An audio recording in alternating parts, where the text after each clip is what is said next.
Do you hear something? Do you smell that? What is that over there?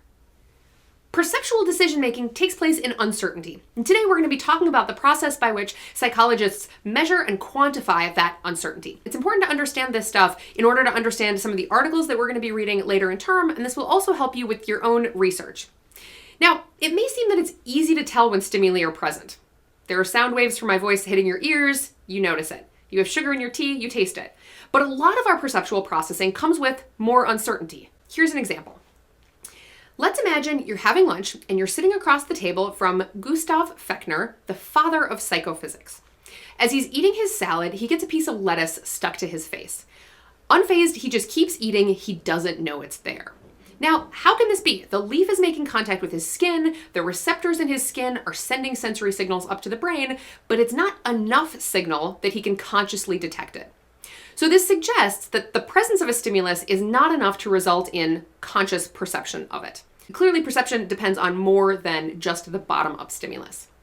So one type of question we'll be tackling today is how much of a stimulus needs to be present in order for us to detect that it is there? It's also the case that the bottom-up input can change pretty dramatically even without us realizing that it has changed. So just because something has changed in your environment doesn't mean you're going to notice it.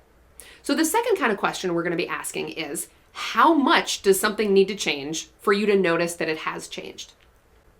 A nice example of this comes from MP3s, the digital audio file.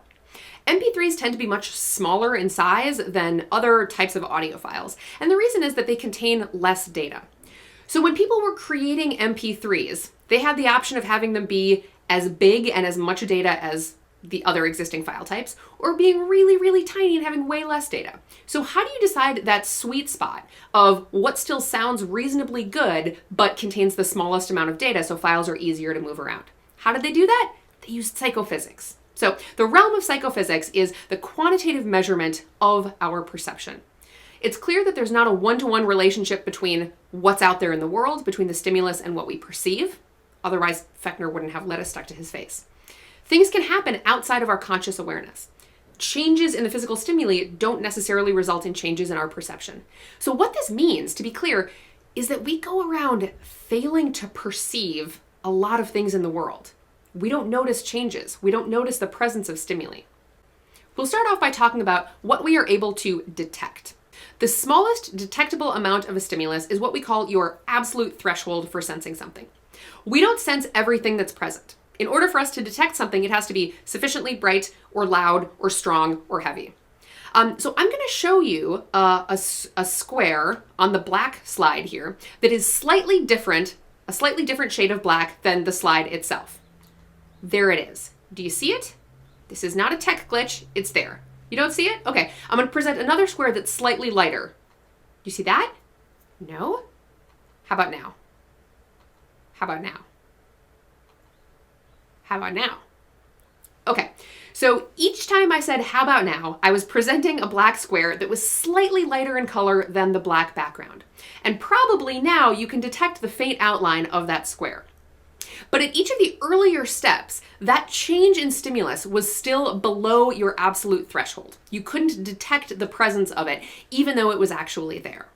Let's work through an example with sound as the stimulus. So many of you will have had a hearing test where you put on headphones and a clinician plays very, very quiet tones and you raise your hand or push a button when you hear one.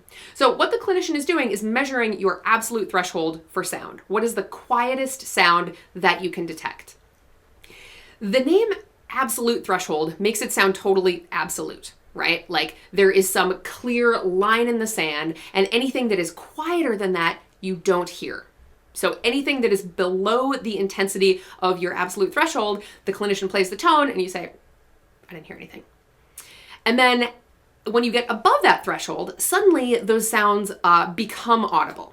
So if that were the case, you would expect this really steep psychophysical curve where anything below your absolute threshold is inaudible and everything above your absolute threshold is audible. But in fact, this isn't the way that the data play out when we measure people's absolute thresholds.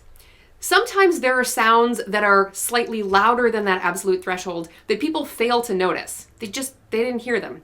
Maybe their nose was itching, maybe they were thinking about their phone, maybe there was just some random pattern of activity in the nervous system that didn't make it sound like there was a sound present. And sometimes people say they did hear it even when it was at a level beneath which they should have been able to hear, right? Maybe their finger accidentally hit the button. Maybe they were particularly attuned to the sounds and paying close attention to it, and that enabled them to hear it for some reason. So the typical psychophysical curve that we actually get in absolute threshold studies looks more like this. It's a nice, gentle curve. So in order to quantify absolute threshold, clinicians typically state that absolute threshold is the intensity at which participants identify 50% of the trials. So we call it absolute threshold, but it is in fact a somewhat fuzzy perceptual boundary. So this really reinforces the idea that perception is more than just bottom-up input, because whether or not a perception occurs, whether or not we say, yes, there was a tone present, isn't determined just by the intensity of the tone, right? It is somewhat probabilistic around that mark of absolute threshold. My favorite psychophysical example that has to do with absolute threshold is the story of the princess and the pea. In this story, there's a queen, and she wants to know whether the girl that her son brought home is really a princess. And as everyone knows, true princesses have very low absolute thresholds for somatosensory experiences. So the queen puts a single pea underneath all the mattresses in the princess's bed and piles the bed high with feather mattresses and blankets and nice soft things and sends the princess to bed on it. The next morning, the queen asks the princess how she slept. The princess says she slept terribly because of something uncomfortable in her bed. The queen says, okay, great. True princesses can detect smaller amounts of a stimulus than non-princesses. Everyone knows the absolute threshold of a princess should be lower than 1 pea under the mattress. Therefore, she must be a real princess. Okay, so this has all been about detection. Is there anything there? But psychophysics also deals with discrimination, the question of, do two stimuli differ from one another? So one of the questions that psychophysicists are interested in asking is, how much do two stimuli have to differ in order for us to notice that they are different? So here's another example with colored squares. Are those different? Yes, they are. Are those different? Yes, they are. Are those different? Yes, they are. So for most of you, you probably can't actually distinguish between these two, the color of these two squares, because the amount of difference is smaller than your just noticeable difference for brightness. So the just noticeable difference is the amount of change required for a change to be detectable. And in this case, although their color values are different, it's smaller than what the human eye can detect. So this reinforces the idea that a physical difference does not necessarily result in discriminating between the two stimuli. So as with absolute thresholds, you might imagine that it would be possible to pinpoint the minimum difference in intensity between two stimuli that are necessary to detect a change, right? We just give a whole bunch of trials and say, okay, they can't tell it when it's 2 clicks of color different, but they can tell it when it's 3 clicks of color difference. Therefore, that must be the just noticeable difference. But here's a complication. The amount of change necessary to detect that a change has occurred is really variable depending on the context. Let's watch an example. Okay, I have 2 bags here. One has 1 quarter in it, one has 2 quarters in it. Violet's gonna close her eyes and I'm gonna put the bags in each hand and she's gonna try and tell which has 1 and which has 2. The question is the weight of 1 quarter bigger than Violet's just noticeable difference for weight? All right, close your eyes. Stay tuned. Okay, which is 1 and which is 2? 2. How confident are you? What's the scale? 0 to confident. Pretty confident. Okay, now we're gonna make things a little bit trickier. Now I'm gonna hand her 3-pound weights in each hand with the quarters, and we're gonna see if she can do the same task now. Okay, close your eyes.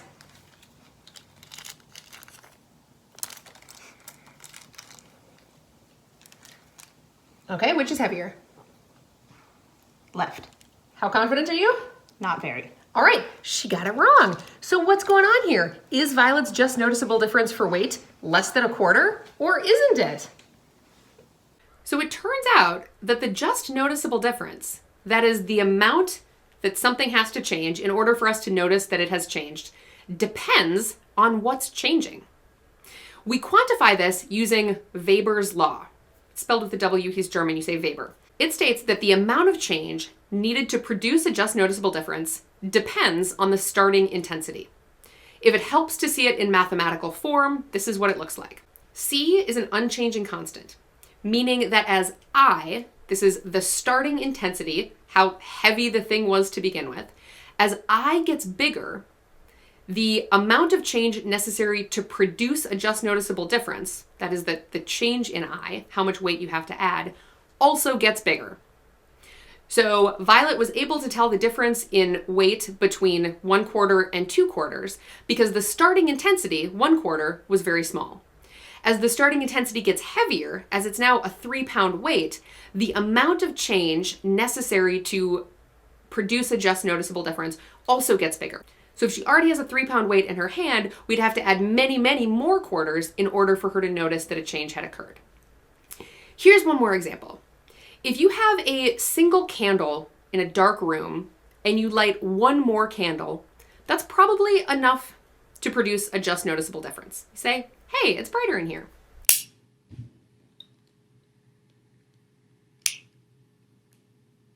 Whoa, it's brighter. But if you're in a brightly lit room and you light one more candle, you're not going to notice a change. Huh, weird. It doesn't seem any brighter in here. Right? You'd need to light lots and lots more candles before it becomes perceptibly brighter. What? Oh, weird. I thought my phone was ringing, but it isn't. It really sounded like a buzz. It's almost like I'm making these perceptual decisions about what I hear and what I don't hear in the presence of a lot of uncertainty, and sometimes I'm wrong. If only we had a method for quantifying that uncertainty. Oh wait, we do! It's signal detection theory. So it turns out there's a long history of making these kinds of perceptual decisions. Is my phone ringing? Did I hear a twig snap in the night? What is that I smell? Signal detection theory is a technique within psychophysics that's a means of quantifying how decision-making takes place in uncertainty. The study of signal detection theory goes back to World War II and the invention of radar. So people would spot something on the radar and they'd have to determine whether or not that spot that they were seeing was a fleet of enemy ships, something dangerous, or whether it was just like a flock of geese. Making the wrong choice has serious consequences, right? If it's an enemy ship and you say it's geese, then you risk your base getting attacked. If it's geese and you say it's an enemy ship, then you mobilize everyone's resources and, it's probably bad for the geese, and also you look bad for making the wrong call. So signal detection theory allows us to precisely quantify these processes of how we are making these decisions. And it's a really important tool for a lot of perceptual research, and that's why we cover it in this class. But rather than doing radar, we're going to stick with the is my phone ringing example for today. So let's imagine you're sitting and you're listening to music and your phone is on vibrate. Your task, your perceptual challenge, is to figure out whether or not your phone is ringing. Because the music is playing, you have to distinguish between the music alone and music plus phone ringing. So those are the two possible states of the world. The music is playing by itself, or the music is playing while your phone is ringing. So we've got these two options, music plus phone versus music alone. And you have two ways of responding.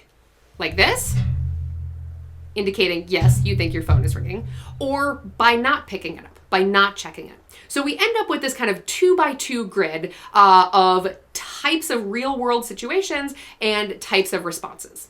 Let's work through the condition where the music is playing and the phone is ringing first. Let's assume that sometimes the noises you hear of music plus phone sound unmistakably like a phone. In a few cases, we have, in a few cases right out here, this sounds a whole lot like a phone. In a few cases down here, it doesn't sound much like a phone. Most of the time, it sounds kind of moderately like a phone. So we see, we quantify this, we describe this using a nice normal distribution. Then we can carve up this perceptual space and say, draw some criterion line where we say anything that sounds more like a phone than this, I'm going to pick up the phone and check it. Anything that sounds less like a phone than this, I'm going to ignore it. Now, because in this situation, the phone is actually ringing, it means that anytime you don't check it, you will have missed a call. Anytime you do check it, you will have gotten what we call a hit. The signal is there, the signal being the phone, and you check it, meaning you say, yes, I think it's there. So this is the case of the music playing while the phone rings. But now let's look at the scenario where your phone isn't ringing. So the true state of the world is nobody is calling you. Sorry about that. Okay. Now the first thing that you'll notice is that the whole curve when your phone is not ringing is shifted to the left. Sometimes the phone not ringing still sounds like a phone, right? When we have those kind of phantom phone rings. But most of the time, it sounds much less like a phone than when the phone is actually ringing. So if we stick with that same criterion for responding, saying anything that sounds more like a phone than this, I will answer. Now it means that anytime you say yes when the phone is not ringing, that's what we call a false alarm. The phone is not ringing, but you think it is. If it's not ringing and you don't check it, we call that a correct rejection. So there are two ways of being right in this situation. When the phone is there and you check it, that's a hit. When the phone is not there and you don't check it, that's a correct rejection. So misses and false alarms are the two ways of being wrong.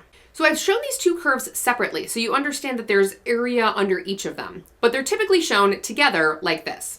So the red line represents the situation where the phone is not ringing. The blue line represents the situation where it is. The criterion line represents the point at which we say anything that sounds phonier than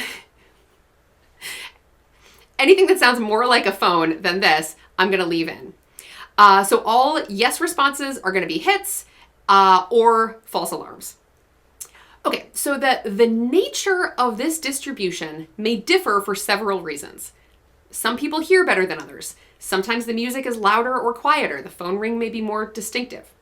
We describe these differences in sensitivity using a metric called D prime. D prime quantifies the distance between the two curves, how differently people are responding when the signal is present and isn't present. So if the curves are farther apart, maybe because the person has better hearing or the music is quieter, we see an increased hit rate and a decreased false alarm rate. The person is doing better at this task as D prime increases. In terms of doing the task successfully, a high D prime is good. That means you have high sensitivity, you're good at distinguishing between the case where signal is present and signal is absent. In addition to our D prime metric, we can also adjust the threshold or criterion, that is, that line we draw that determines whether we say yes or no. We quantify this using beta. And the criterion may change for a number of different reasons. Like, let's say you're expecting a call from someone that you're really excited to talk about. In that case, you may shift your criterion to becoming more liberal, meaning instead of having the criterion appear right here, you shift it over so you say anything that sounds more like this, I will treat as a phone call. I will assume that the signal is present in that case. So if you shift to have a more liberal criterion, if that criterion line shifts to the left, look what happens to the hit rate and the false alarm rate. We have a lot more hits, meaning you're unlikely to ever miss that call you're excited about, but you also have more false alarms, meaning you're also more likely to check your phone when it's actually not ringing. So by shifting to a more liberal criterion, we increase the hit rate and increase the false alarm rate. So the key point here is that D prime and beta can vary independently of one another. So let's see all of this together. Okay, this is two probability distributions that vary in D prime. The person on the left has a lower sensitivity, a lower D prime. Their pattern of responding is going to look very similar whether the phone is ringing or isn't ringing. The person on the right has a high D prime. They're better at this task. Their curves are farther apart. So that means they're better at detecting the difference between music plus phone and music alone. These two distributions have the same D prime. The curves are the same distance apart, but they differ in beta. So the pattern of responding on the right is more conservative, meaning that it has to sound more like a phone in order for the participant to respond, yes, I think the phone was ringing. So the key point is that sensitivity and criterion operate independently of one another. The way that we've represented this information so far is using these probability distributions. And they're a nice way of understanding how the concept of D prime and beta contribute to hit rate and false alarm rate. But in order to quantify this in terms of actual hit rates, in order to like get numbers out of this that we can use to analyze data, and to make predictions about how people are going to respond in different situations, we need to represent the information in another way as well. So this is where receiver operating characteristics, or ROC curves, come in. So let's talk about how we can describe the kind of data we've been talking about so far using an ROC curve. So ROC curves are set up as a plot of the hit rate by the false alarm rate. So this grid that you've already seen, we're just mapping the data in a slightly different way that's going to allow us to make more and better and cooler predictions. Let's start by looking at 3 situations for a particular person who has a D prime of 0, meaning they are wholly unable to distinguish between signal and noise. They respond in exactly the same way, whether the phone is ringing or the phone isn't ringing. So this might be a situation where the phone is on very quiet and the music is on very loud. You just can't ever tell whether it's ringing or it isn't ringing. So for that particular person, let's say they're waiting to hear back about an internship that they really want to get. Even though they can't hear the phone ever at all, they're going to check their phone pretty compulsively in order to see whether or not it's ringing. In fact, unlike every trial, let's say at every opportunity, they're going to look at their phone. That means that when the signal is present, when the phone is ringing, they'll always get a hit. They're always checking. If anyone's ringing, they'll see it. But it also means that they'll get a false alarm every time the phone isn't ringing. Basically, they just always say yes, even if the phone isn't ringing. They're responding very, very liberally. So here you see a hit rate of 100% and a false alarm rate of 100%. Now let's change the situation and say they're not expecting an important call. This person still has no sensitivity, but they just check every once in a while. Now in this case, the person has no sensitivity. They still can't hear the phone at all, but they're just checking sometimes. So on half the trials when the signal is present, they say yes. On half the trials when the signal is absent, they say yes. Now in another situation, again, showing no sensitivity, they have no idea what they're doing. They can't ever hear the phone. They just never think the phone is ringing. Maybe it's on the other side of the room and they're lazy and they don't want to get up. We call this a very, very conservative pattern of responding because it leads to a 0% hit rate and a 0% false alarm rate. So in all 3 cases, the person has a D prime of 0. They have no sensitivity. They can't tell the difference between signal present and signal absent. So you see here that all of the rows are the same, meaning that the person is reacting the same when the signal is there as when it isn't there. They have no sensitivity. So the line in an ROC curve represents their D prime. A flat line means a D prime of 0. And the dot on the line, the particular pattern of responding that they did within that D prime, represents beta or criterion. So all of these then have a D prime of 0, but the way that they differ is the criterion or beta. So to make a parallel with probability distributions, here we have a probability distribution showing a D prime of 0. A very liberal beta means that the line is shifted all the way over to the left, saying, I'll take anything that sounds phonier than this as being a phone call. Here we have a very conservative beta saying only things that sound a whole lot like a phone get answered. And here we have this moderate beta where this is going to lead to a 50% hit rate and a 50% false alarm rate. So we can label these points on the ROC curve as being liberal or moderate or conservative. Now, typically, if we're doing a hearing test or any other kind of psychophysical testing, it's rare to see a D prime that's actually 0. Something that would be more typical is a participant having a hit rate that's 80% with a 20% false alarm rate. So this means that they're mostly identifying the signal when it's there, and they're mostly not saying that the signal is there when it isn't. This works out to a D prime of 1.68, a moderate D prime. But let's imagine that we change the incentives in this hearing test. And I tell you that for every hit you get, I'm going to give you $1 million. And for every false alarm, I'm going to take away 1 penny. How's that going to affect how you respond? You're going to be much more willing to accept that a tone is present. You're going to be much more willing to push that button regardless of what you actually hear. So we can move around the way that people are biased to respond in a task by changing the incentives of the task. So it may be that if I say, for every false alarm you get, I'm going to poke you in the eye, false alarm rates are going to go way down. If I say for every hit you get, I'm going to give you $1 million, the hit rate is going to go up. So the way that people are responding is going to be affected by the situation. It may be that beta shifts as a function of something about the experiment, right? Getting poked in the eye versus getting $1 million. But it may also depend based on just something inherent about the participant. Some participants might just be more liberal in responding. Some people might just be more willing to push the button. So in just a little bit, we'll talk about how those participant-generated differences can affect patterns of responding as well. Psychophysics is primarily about what we experience at the thresholds of perception and how we make decisions in uncertainty. What we can just barely detect, what we can just barely distinguish between. And the beauty of signal detection theory is that it allows us to separate the influences of D prime and beta. So we can know whether someone looks successful at a task, that is, has a high hit rate, because they're actually sensitive or because they're just responding particularly liberally. So you'll be using and reading about the methods that we discussed today throughout the term and as we continue our perceptual explorations. What? Yeah. No, I just finished recording. It's perfect timing. Okay, bye-bye.